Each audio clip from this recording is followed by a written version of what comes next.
Assalamualaikum warahmatullahi wabarakatuh. Alhamdulillahi rabbil alamin wal aqibatu lil muttaqin wala udwana illa 'alal zalimin. Asyhadu an la ilaha illallah wahdahu la syarikalah wa asyhadu anna Muhammadan abduhu wa rasuluh. Allahumma salli wa sallim wa barik ala habibina wa nabiyyina Muhammadin sallallahu alaihi wasallam wa ala alihi wa ashabihi wa man tabi'ahum bi ihsanin ila yaumiddin. Allahumma alimna ma yanfa'una wanfa'na bima 'allamtana wa zidna ilma wa arinal haqqa haqqan warzuqna ittiba'ah wa arinal batila batila warzuqna ijtinabah. Amma ba'd. Jamaah rahimakumullah, alhamdulillah. Pertama, mari kita panjatkan puji syukur kita kepada Allah Subhanahu wa ta'ala yang senantiasa tentunya memberikan taufiknya kepada kita sehingga pada hari ini kita masih diperjumpakan kembali dalam rangka bermajlis ilmu. Kemudian salawat dan taslim tak lupa kita junjungkan kepada Nabi kita Muhammad sallallahu alaihi wasallam beserta para sahabat beliau dan orang-orang yang istiqamah menjalankan sunnah beliau. Jamaah rahimakumullah, kita masih melanjutkan pembahasan di kitab yang tipis ini, yaitu tentang 35 amal pelebur dosa. Materi yang sudah kita bahas sampai di amal yang ke-14. Maka kita pagi hari ini masuk ke materi amal yang ke-15, yaitu tentang musibah yang menimpa seorang muslim. Tayyib jamaah sekalian rahimakumullah, berbicara tentang musibah. Kita hidup di dunia pasti akan mendapatkan musibah, baik itu yang sifatnya individual maupun sifatnya umum. Kalau Allah itu mengabarkan dalam surat Al-Hadid ayat yang ke-22, ma asaba min musibatin fil ardi wala fi anfusikum. Tidaklah musibah itu menimpa di bumi ini secara umum maupun yang menimpa pada diri kalian pribadi. Artinya ada musibah yang sifatnya individual, ada musibah yang sifatnya global. Maka itu semua tergolong sebagai musibah yang menimpa pada kita yang masih hidup di dunia ini. Sehingga bukan masalah musibahnya sebenarnya, tapi bagaimana kita bisa mensikapi musibah tersebut. Karena Syekh Muhammad bin Shalih Al-Utsaimin rahimahullahu ta'ala, beliau pernah menjabarkan keadaan manusia tatkala dia mendapatkan musibah. Ada yang tasakhut, ada yang sabar, ada yang ridha, dan ada yang syukur. Ada yang membenci musibah itu, tapi ada yang bersabar di antara kita. Ada juga yang ridha ketika mendapat musibah, dan ada pula yang bersyukur kepada Allah meskipun dia tertimpa musibah. Ini keadaan manusia-manusia dalam menghadapi musibah. Sehingga sebagai seorang muslim tentunya kita harus tahu dengan cara apa kita mensikapi musibah tersebut. Jamaah sekalian rahimakumullah ya. Musibah itu sifatnya bermacam-macam. Ada yang musibah menimpa pada kita berupa sakit. Ada mungkin di antara kita yang sedang berbisnis, lalu kemudian kita terjatuh dalam bisnis kita. Ada di antara kita pula yang menjadi public figure, ternyata banyak fitnah yang menimpa kita. Jadi musibah itu akan menimpa pada setiap orang sesuai dengan keadaan dia dan juga sesuai dengan kadar keimanan dia.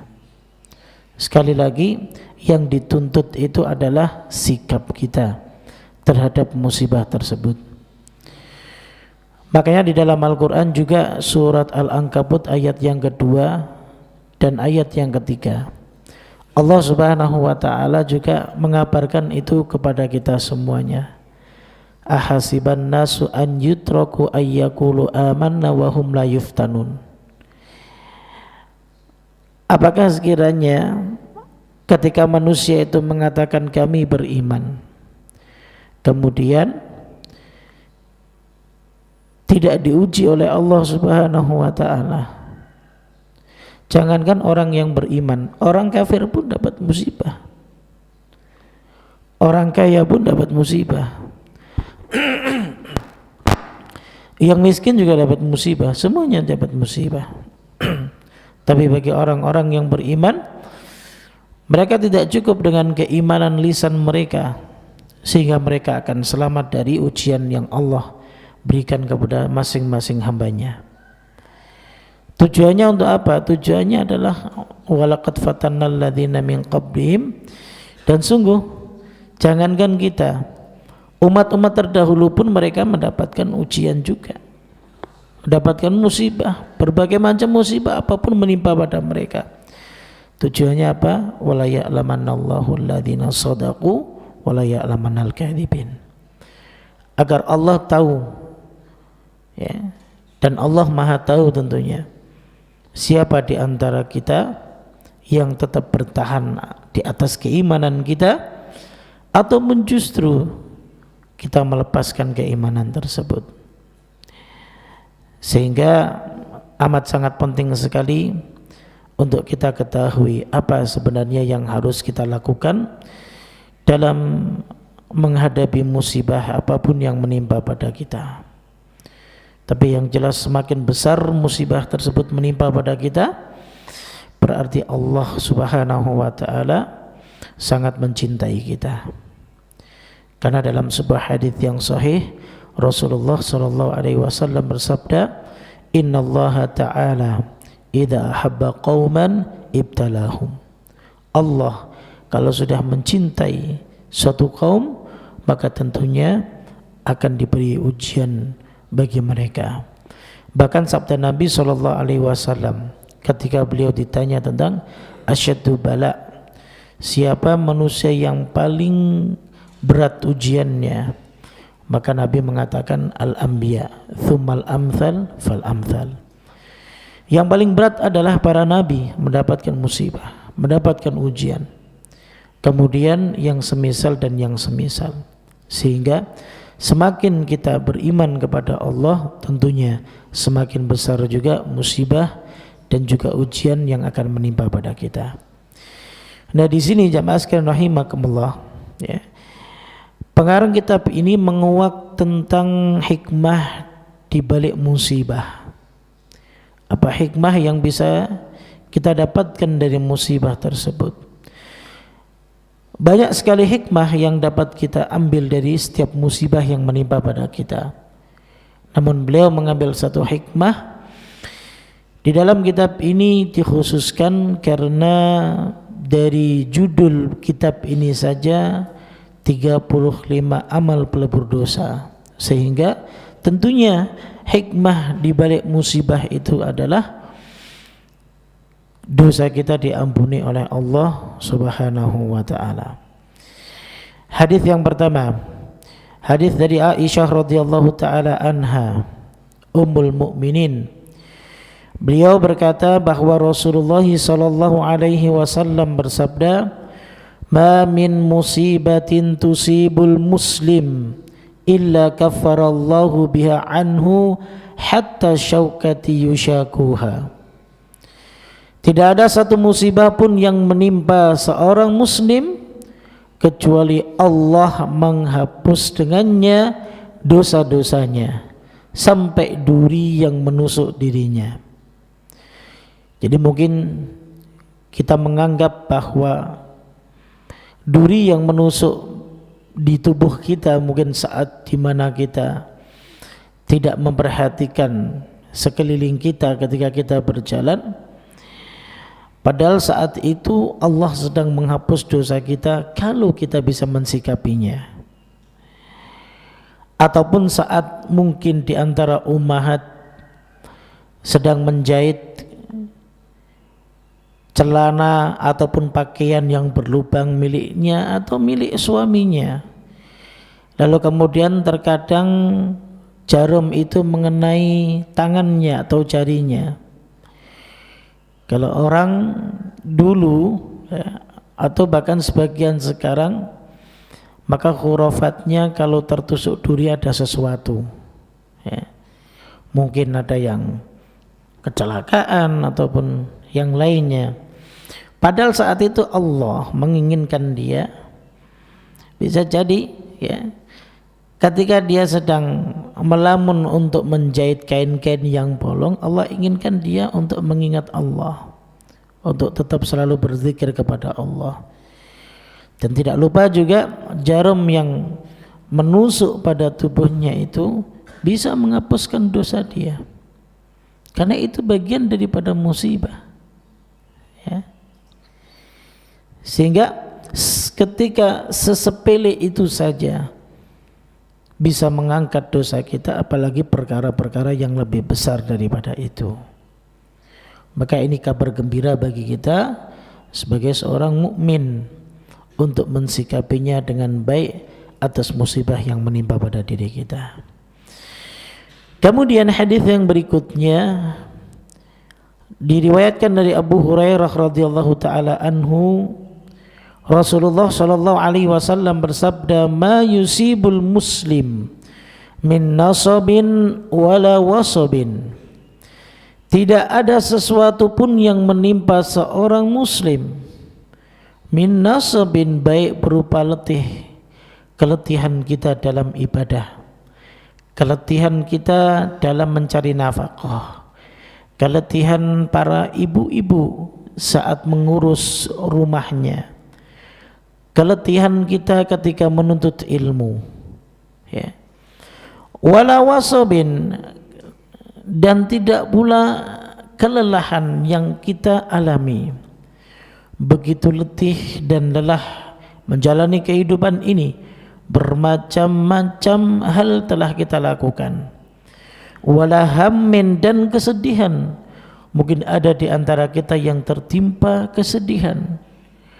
Wala hazanin, dan duka, mungkin Allah subhanahu wa ta'ala mengambil buah hati kita yang kita sayangi, orang tua kita yang kita cintai, istri pendamping kita yang selalu kita cintai, atau guru-guru kita yang kita ambil ilmunya yang kita sayangi, atau saudara-saudara kita sesama muslim yang kita amat cintai mereka.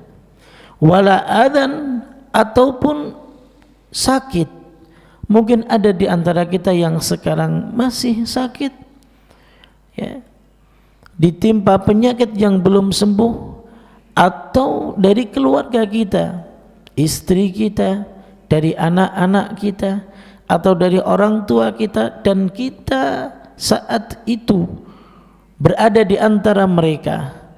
Tentunya ini menjadi cobaan bagi kita. Wala ghammin, dan tidak pula karena kesusahan.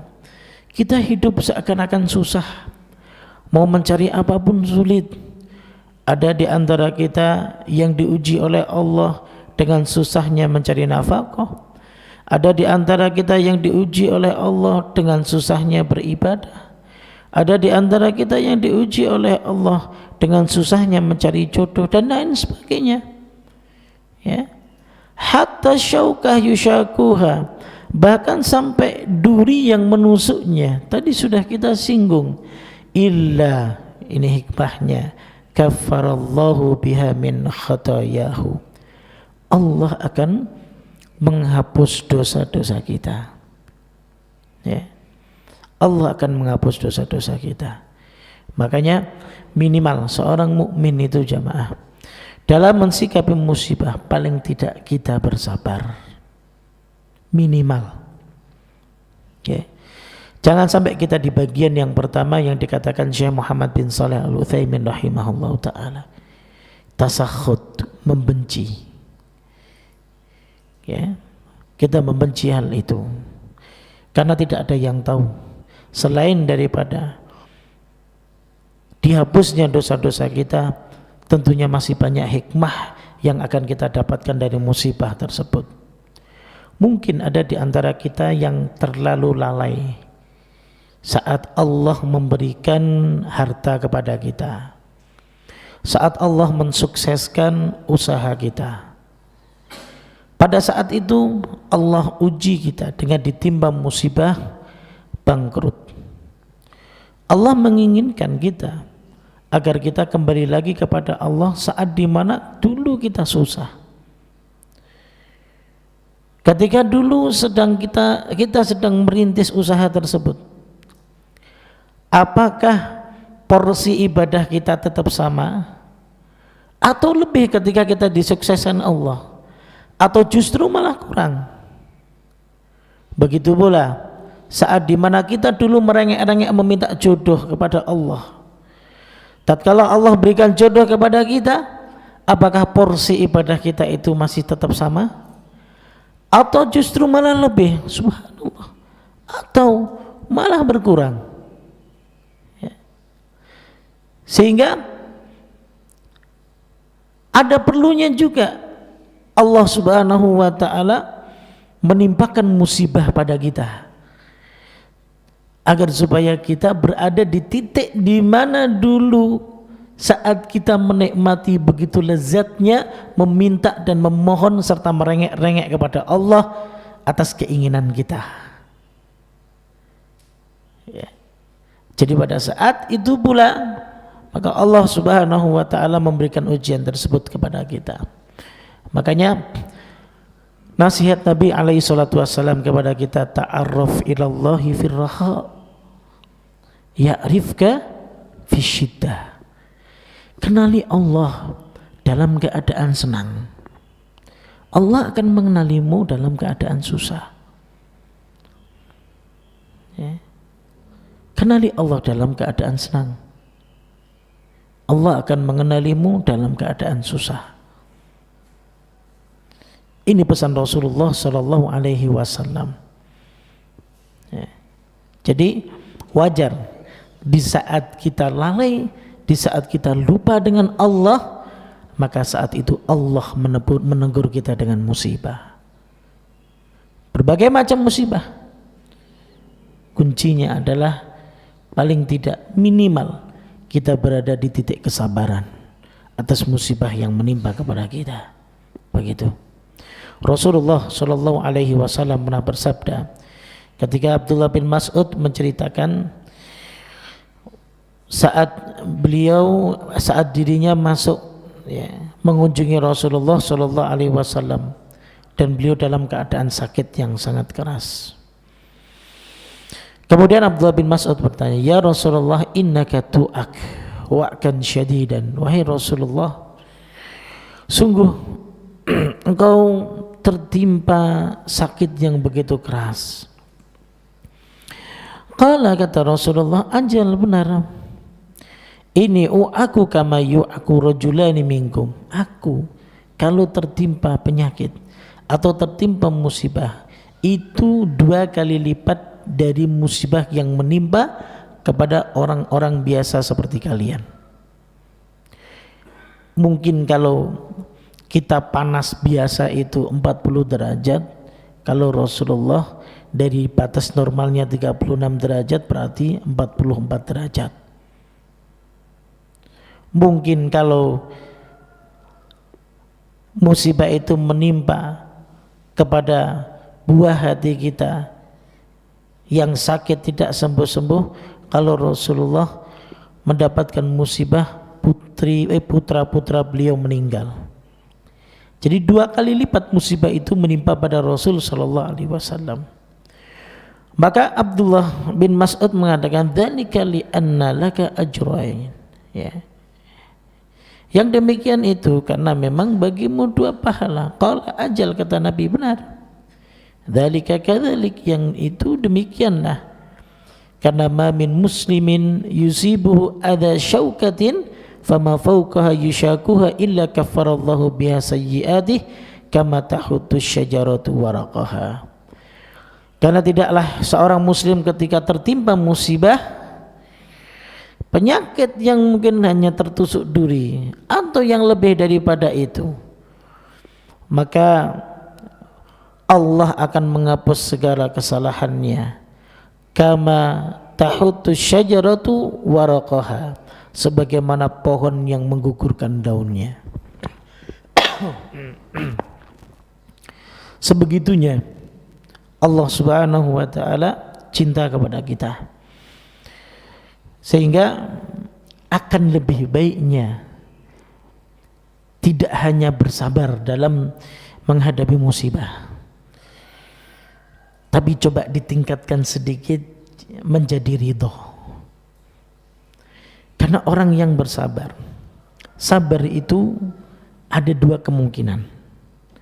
Yang pertama adalah dia bersabar memiliki ilmu, sehingga dia tahu di balik musibah yang menimpanya itu menghapus dosa-dosanya. Tapi ada orang yang bersabar tidak punya ilmu. Ya. Apa makna sabar, Pak? Makna sabar itu adalah habsun nafs, menahan diri. Ya. Orang bisa menahan diri, ya, untuk tidak mengucapkan ucapan-ucapan yang buruk dan tidak melakukan tindakan yang bodoh. Itu dianggap sabar. Ya. Makanya kadang ada orang yang ketika dia ejek oleh orang lain, ataupun ketika dia sedang dicaci maki orang lain, terkadang bahasanya apa? Sabar. Artinya dongkol nggak? Tetap dongkol. Aduh, kalau nggak sabar mah udah aneh balas nih. Kalau nggak sabar, antum sabar nggak? Kalau nggak sabar sudah aneh balas, ya. Hanya habsun nafs, menahan diri, ya. Agar supaya tidak melakukan tindakan-tindakan yang bodoh, yang justru malah menjadikan kita melakukan dosa. Maka tingkatkan satu tingkatan lagi, yaitu ridho, ya. Ridho. Ketika kita tertimpa musibah, ya, tidak hanya sabar yang kita miliki, tapi keridhaan. Kalau orang yang ridho, maka dia akan membiarkannya, ya. Makanya kata Nabi SAW, faman radiya falahu ridho wa man sakhita falahu sukht. Bagi siapa saja yang tertimpa musibah dari Allah Subhanahu wa ta'ala, dia ridho, maka dia akan mendapatkan keridhaan dari Allah Subhanahu wa ta'ala. Tapi siapa saja bagi kita yang tertimpa musibah, lalu kemudian kita membenci musibah tersebut, maka Allah pun akan murka kepada kita. Tingkatkan sedikit, ya, agar kita naik derajatnya. Tidak hanya di level itu saja. Sabar ndak, ridho. Kalau orang ridho akan tenang, Pak, ya, akan tenang, ya. Bagaimana sih sikap ketika, ya, contoh saja ada orang yang berhutang dengan kita, lalu kemudian kok ketika ditagih dia ngeles terus, ya. Pada saat itu kita tingkatkan level iman kita dengan keridhaan atas musibah itu, ya. Nagih utang, orang yang berutang dengan kita dan tidak dibayar-bayar, itu juga musibah, Pak, ya. Itu juga musibah, ya, menimpa pada kita. Maka coba tingkatkan level dia, udah kita ridho, ya. Ridho atas apa? Ridho atas musibah tersebut, ya. Jadi seperti itu, ya. Karena pahalanya sangat besar. Kalau innama yuwaffas sabiruna ajrum bighairi hisab, kalau pahalanya orang-orang yang bersabar saja pahalanya tidak terhitung, maka enggak ada istilah sabar itu ada batasnya. Sebab pahala sabar tidak terbatas. Ya. Maka kalau kita naikkan level kita ketika kita mendapatkan musibah dengan keridhaan, tentunya lebih besar pahalanya. Ya. Sekarang tinggal kita mau memilih, apakah mau ke tingkat yang biasa-biasa saja atau kita mau naik level. Ya. Jadi begitu. Ya. Ya. Jadi apapun yang menimpa pada kita, tentunya di balik itu ada hikmah. Salah satunya adalah dapat menghapus dosa kita. Ya. Baik. Lalu kemudian yang hadis yang berikutnya, hadis yang masih sama, yang membicarakan tentang dosa yang terhapus atas kesabaran kita ketika kita menghadapi musibah. Rasulullah SAW bersabda, la yusibul mu'min syaukatan fama fawqaha illa qassallahu biha fi khati'atih. Tidaklah seorang mukmin terkena duri maupun yang lebih dari itu, kecuali Allah akan menghapus kesalahannya dengan hal tersebut. Hadis diriwayatkan oleh Imam Muslim. Ya. Jadi ini salah satu hadis pula yang menerangkan bahwa dosa kita akan terhapus jika kita bersabar menghadapi musibah yang menimpa pada diri kita. Begitu. Ya. Baik. Jamaah rahimakumullah. Tadi sedikit sudah saya singgung bahwa musibah itu bermacam-macam. Ya. Ada yang dari sisi mal kita, harta kita, atau dari sisi lain terdapat pada diri kita. Termasuk mungkin akhir-akhir ini banyak di antara saudara-saudara kita yang sakit. Ya. Banyak di antara saudara kita yang sakit kalau ada hari ini. Cuman hati-hati, jangan sampai kita punya akidah atau keyakinan memang di bulan Safar, ini bulan Safar ya, di bulan Safar itu turun banyaknya penyakit. Ya. Jadi begitu. Jadi bulan Safar itu bulan sial. Jangan sampai mengatakan begitu. Karena mau bagaimanapun, sekali lagi, ini menguatkan akidah kita, keyakinan kita. Ya. Bahwa apapun itu yang terjadi, tentunya ini ujian bagi kita semuanya. Ya. Banyak yang tertimpa sakit. Ya. Nah, di sini Rasulullah SAW memberikan nasihat kepada kita terkait dengan penyakit yang menimpa pada diri kita, yang dimana ini terjadi kepada Ummu Sa'ib. Ketika Rasulullah SAW menemuinya, lalu Rasulullah berkata, "Malaki ya Ummu Sa'ib tuzafzifin?" Kata Rasulullah SAW, "Baik Ummu Sa'ib, kenapa kamu merintih?" Kemudian Ummu Sa'ib menjawab, "Aku sedang sakit." Ya. Semoga Allah tidak memberkahi demam. Nah, itu dikatakan begitu. Ya. Semoga Allah tidak memberkahi demam ini. Ya. La barakallahu fiha. Qala, kata Nabi SAW, la tasubbil huma, kamu jangan mencela demam.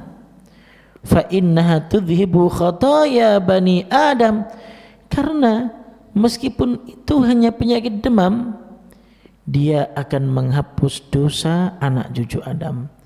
Kama yudhibul kiru khabathal hadid, sebagaimana pandai besi yang menghilangkan karat-karat besi. Ya. Pandai besi yang menghilangkan karat-karat besi. Kenapa Rasulullah memberikan contoh karat besi yang hilang dari besinya? Karena memang terkadang ada dosa yang sulit untuk digugurkannya. Ya. Dosa itu terkadang ada yang sulit untuk digugurkannya. Nanti pembahasan yang berikutnya terkait dengan, meskipun sepele ya, terkait dengan ibadah kita, bahwa semua yang ibadah yang kita kerjakan itu bisa menghapus dosa-dosa kita, tapi belum tentu, ya, belum tentu. Itu kalau ibadah kita sempurna dan diterima oleh Allah. Kalau tidak diterima oleh Allah, maka tidak mungkin ibadah itu akan menghapus dosa-dosa kita, ya. Jadi seperti itu, ya. Tayyib, ya, sekali lagi bahwa tingkatkan posisi kita ketika kita terkena musibah, ya, paling tidak diridho, tapi akan lebih baiknya jika ada seorang hamba ketika tertimpa musibah dia bisa bersyukur. Itu luar biasa, ya, bisa bersyukur ketika kita dicenguk oleh kawan kita atau dicenguk oleh saudara kita. Begitu indahnya tatkala kita ditanya bagaimana keadaanmu sekarang. Dengan lisan yang begitu ringan kita katakan alhamdulillah. Ala kulli hal. Segala puji bagi Allah atas segala sesuatu. Dan ternyata itu yang diajarkan oleh Rasulullah sallallahu alaihi wasallam. Tetap menjadi hamba-hamba yang syakir, hamba-hamba yang bersyukur kepada Allah Subhanahu wa ta'ala meskipun musibah menimpa pada dirinya, ya. Dan ini keadaan yang sangat besar, yang sangat berat sekali bagi kita, memposisikan diri ketika mendapatkan musibah bertubi-tubi, kehilangan anak, kehilangan pekerjaan, kehilangan segalanya, tapi dituntut untuk bersyukur, ya. Amat sangat berat sekali. Namun semakin berat, maka tentunya semakin besar pula nilainya di sisi Allah, ya. Makanya berusahalah menjadi hamba Allah yang bersyukur. Kita enggak tahu, ya. Bisa jadi apa yang kita sukai itu ternyata buruk kelak bagi kita. Dan bisa jadi apa yang kita benci itu menjadi kebaikan untuk kita. Wa asa an takrahu syai'a wa huwa khairul lakum wa asa an tuhibbu syai'a wa huwa syarrul lakum. Ada orang yang diuji, suami diuji istrinya kok cerewet amat, ya. Tapi dengan cerewetnya sang istri, ternyata di balik cerewetnya memiliki support yang tinggi terhadap suaminya, ya. Baru jam 3 istri udah cerewet bangun-bangunin suaminya. Bangun, sholat, belum aja subuh, ya. Istri cerewet karena istri tahu kalau membangunkan suami di malam hari itu Allah akan memberikan rahmat bagi dirinya. Kan ada hadis yang menyebutkan rahimallahu imra'atan qamat fil laili fasallat wa batat zawjuha. Semoga Allah memberikan rahmat kepada seorang wanita yang dia bangun di malam hari kemudian dia salat, dia bangunkan suaminya untuk salat. Fa in aba, jika sang suami itu menolak untuk bangun, maka diambilkan air 1 ember. Enggak, jangan Bu, ya. Diambilkan air, dicipratkan ke mukanya. Sehingga, ya, ini hadisnya bukan seember ya. Nanti menyesatkan. Ya. Dicipratkan sehingga sang suami mau bangun dan sholat bersama. Sang istri mendapat rahmat dari Allah. Begitu juga sebaliknya, rahimallahu rajulan qama bil lail fa shalla, ya. Semoga Allah memberikan rahmat kepada sang suami ketika dia bangun di malam hari dia salat. Wa qama zaujatuhu, dia membangunkan istrinya. Fa in abad, jika tidak mau maka dicipratilah dengan air sehingga mau bangun dan mau sholat bersama, ya. Jadi andai kan punya istri yang cerewet, bangun bang, mungkin di balik cerewetnya dia mensupport kita untuk ibadah kepada Allah. Ya. Ataupun di balik suami yang pendiam, mungkin ujian bagi istri. Kenapa? Karena takut kalau sang istri mau dinaikkan bulanannya sebagaimana naiknya harga BBM gitu. Enggak juga ya. Jadi masing-masing punya unsur kebaikan. Kalau memang itu kebaikan, ya. Makanya selalu ajaklah istri kita untuk belajar ilmu agama agar apa yang menjadi tabiatnya itu bisa bernilai pahala di sisi Allah. Ya. Karena manusia kalau sudah berbicara tentang tabiat maka akan sulit sekali untuk dihindari. Begitu. Kemudian dalil yang terakhir kita berbicara dalil dari Abu Hurairah radhiyallahu anhu. Ia pernah berkata ketika turun firman Allah surat An-Nisa ayat 123. Ya. Wa may ya'mal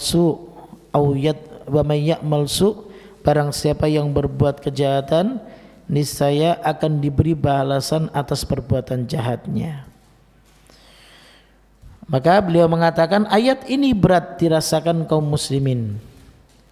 Maka Rasulullah bersabda, bersikaplah pertengahan dan berusahalah mencapai kebenaran, karena setiap musibah yang menimpa seorang muslim sampai duri yang mengenainya akan menjadi penghapus dosanya.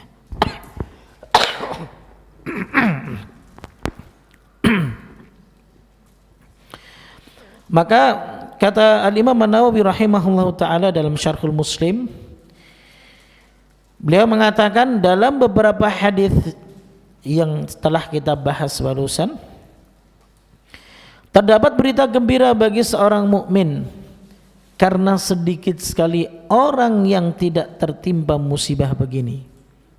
Ya, makanya tadi saya katakan bahwa naiklah ke level paling atas saat kita menghadapi musibah.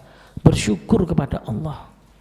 Tidak semua orang tertimpa musibah sebagaimana kita mendapati musibah tersebut. Ya, harusnya kita senang, bersyukur atas musibah tersebut. Ya, jangan mengeluh. Meskipun sikap manusia itu mudah mengeluh. Tidak perlu cerita kepada orang lain. Mintalah petunjuk saja kepada Allah Subhanahu wa ta'ala. Itu sudah cukup. Ya. Sekali lagi, tidak semua orang dicintai Allah. Dengan ujian tersebut berarti Allah cinta kepada kita. Ya. Jadi seperti itu. Ya.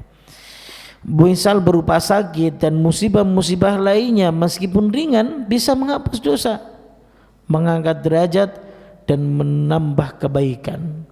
Maka inilah pendapat benar menurut mayoritas para ulama. Dan juga para ulama lain berkata hikmah dari beratnya cobaan para nabi. Kemudian orang-orang yang seperti mereka adalah karena mereka mempunyai kesempurnaan sabar dan ikhlas.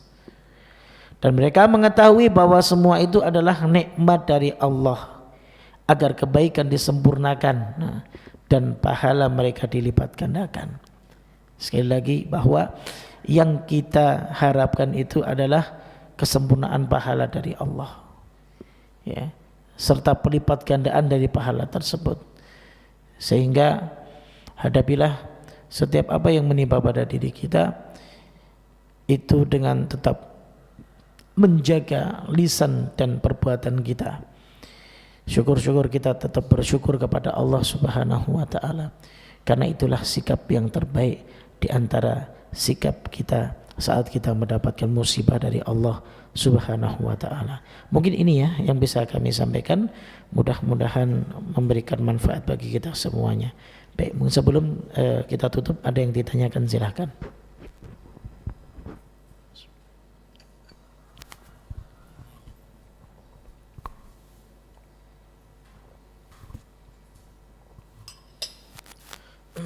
Assalamualaikum warahmatullahi wabarakatuh. Waalaikumsalam warahmatullahi.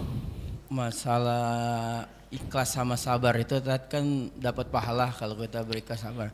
Cuma kan kadang kita misalkan hilang duit gitu Tat. Kita ikhlas nih. Cuma kepikiran juga Tat, pahalanya masih ada apa enggak? Terus sabar juga kan. Kadang sabar sakit kena sakit sabar sabar aja. Lama-lama enggak sembuh-sembuh juga kayaknya terbesit dalam hati. Kapan sembuhnya nih kan gitu kan. Nah, pahalanya tuh hilang apa enggak nih tadi itu. Baik. Assalamualaikum warahmatullahi wabarakatuh. Waalaikumsalam warahmatullahi wabarakatuh. Sabar itu ketika awal kali kita ditimpa musibah, ya. Makanya kata Rasulullah sallallahu alaihi wasallam, innamas sabru inda sadamatil ula.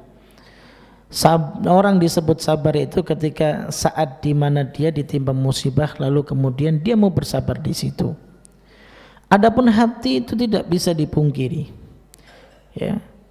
Misalnya kita sudah ikhlas, duit hilang, di awal udah ikhlas, ya udah deh, nggak apa-apa, mungkin bukan rezekiku gitu.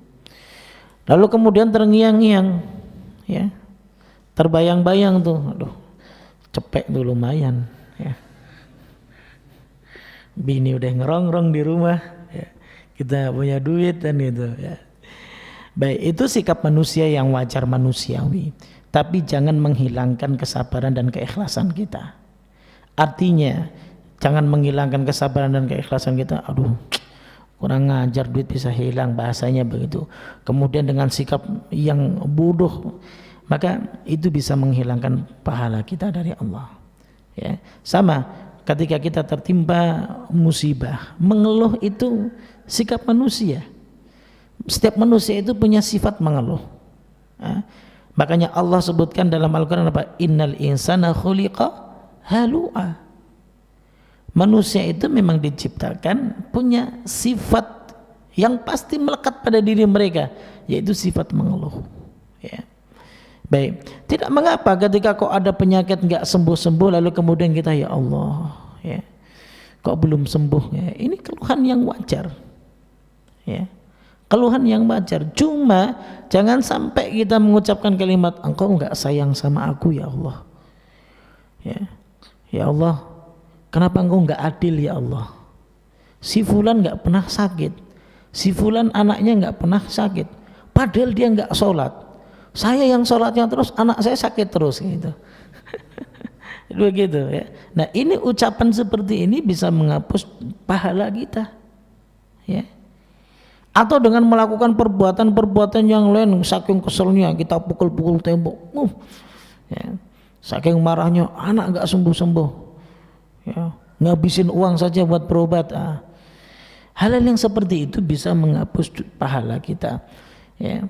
Nah kalau sikap kita yang tadi disebutkan mungkin ada besit kok sayang, ya, itu hal yang wajar, cuman jangan mengucapkan sesuatu yang buruk atas takdir yang telah Allah ini. Langsung ketika kita dibisiki syaitan untuk agar kita digiring tidak ikhlas dengan apa yang telah menimpa pada kita, maka kita kembali kepada Allah, beristighfar, astagfirullah, ya, saya sudah ikhlas, kenapa ini syaitan masih mengganggu kita? Karena memang dia tidak akan pernah ridho kepada hamba Allah yang ikhlas, ya, illa ibadakal mukhlasin, kecuali hamba-hambamu yang ikhlas ya Allah, yang saya mungkin tidak bisa untuk menggoda mereka, untuk menjerumuskan mereka dari jalanmu. Jadi begitu Pak, ya. Jadi mengeluh, ya, kemudian terbesit, ya, masih terngiang-ngiang, itu merupakan waswas syaitan, ya, waswas syaitan. Nah sehingga jangan kita terberdaya dengan tipu daya syaitan, segeralah bertaubat kepada Allah saat itu. Fa insyaallah ada di balik daripada itu semuanya hikmah yang bisa kita dapatkan, Pak. Wallahu a'lam bishawab. Ada pertanyaan, saya diuji dengan anak dan keluarga yang sulit sekali untuk diajak dalam ketaatan. Saya sudah berupaya dengan berbagai cara dan akhirnya hanya bisa mendoakan mereka namun tidak meridai hal ini. Apakah hal ini bisa termasuk sebagai penghapus dosa walaupun saya tidak ikhlas menerima cobaan ini? Barakallahu fiik. Ya. Siapa saja, ya, siapa saja kalau tidak ikhlas maka akan sia-sia, ya, akan sia-sia, akan lebih baik yang disebut dengan yang namanya dakwah, ya.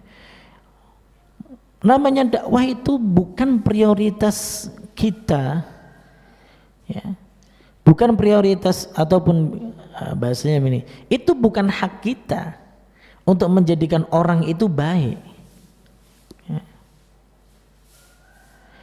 Sebagaimana Allah Subhanahu wa taala pernah menegur Rasulullah sallallahu alaihi wasallam, "Wa ma 'alaika illa balagul mubin." Muhammad, kamu itu cuman menjelaskan dan menyampaikan syariat secara jelas dan terang saja. Ya, jadi tugas kita itu hanya menyampaikan. Adapun yang disampaikan misal keluarga kita, anak kita, kalau mereka tidak mau taat kepada Allah dan Rasulnya, maka itu bukan urusan kita, ya. Maka sikap berdoa kepada Allah benar, ya. Tapi ketika kita diuji hal yang demikian, maka ikhlaslah, bersabar dan ikhlas. Fa insyaallah akan ada hal yang sangat indah sekali yang kita dapatkan, apalagi berkaitan dengan dakwah, ya. Kita ini siapa sih Bapak dan Ibu sekalian? Kita ini nabi juga bukan. Nabi Muhammad sallallahu alaihi wasallam memiliki paman yang begitu baik, luar biasa. Tidak pernah menentang dakwah beliau, selalu mensupport dakwahnya, menghalang-halangi orang-orang kafir musyrik untuk mengganggunya. Tapi sampai akhir hayatnya dia tetap dalam keadaan kafir, ya. Jadi renungilah contoh dari apa yang Rasulullah Sallallahu Alaihi Wasallam pernah alami, ya. Tapi tetap, ya, nilai dakwah kita itu adalah saat dimana kita berusaha untuk menyampaikan itu kepada orang lain. Jamaah yang hadir sekarang, kita semuanya berusaha untuk mendapatkan ilmu serta bisa mengamalkannya. Meskipun ada di antara kita yang belum mampu mengamalkannya, tapi dengan kedatangan kita di sini itu sudah cukup untuk menjadi hujah di hadapan Allah Subhanahu wa taala kalau kita benar-benar membutuhkan ilmu untuk mengantarkan kita ke surga Allah. Ini usaha, ya. Sehingga Allah itu menilai dari sisi usaha kita. Adapun berhasil ataupun tidaknya itu hanya nilai plus saja. Makanya terus saja meminta berdoa kepada Allah Subhanahu wa taala. Ketidakridhaan kita tidak ridho karena dia berbuat buruk, benar. Tapi kalau kita tidak ridho kepada Allah, jadi jangan salah tafsir, ya. Ketidakridhaan kita karena kita melihat keluarga kita berbuat buruk. Keburukan itu tidak kita ridhoi karena memang bertentangan dengan syariat misalnya. Bukan kita tidak ridho kepada Allah kalau Allah Subhanahu wa taala memberikan ujian tersebut kepada kita, bukan. Ya, sekali lagi, ketidakridhaan kita karena perbuatannya. Perbuatan orang itu ya tentunya kita nggak boleh ridho, ya, dan kita berlindung dari keburukan tersebut, ya.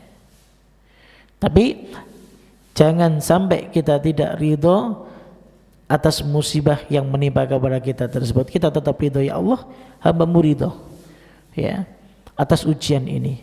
Hamba-Mu ingin berusaha untuk membenahi keluarga hamba, membenahi anak, membenahi istri-istri hamba, ataupun membenahi suami-suami hamba. Jadi begitu sikapnya, ya. Wallahu ta'ala alam bishawab. Ada lagi? Monggo Pak.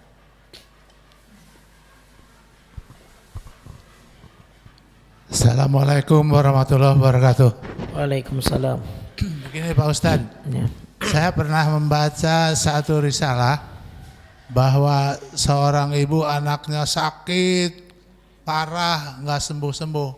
Lalu dia ketemu ulama, bahwa ulama itu mengatakan, cobalah katanya, semua yang kamu punyai, yang kamu cintai, sodakohkan.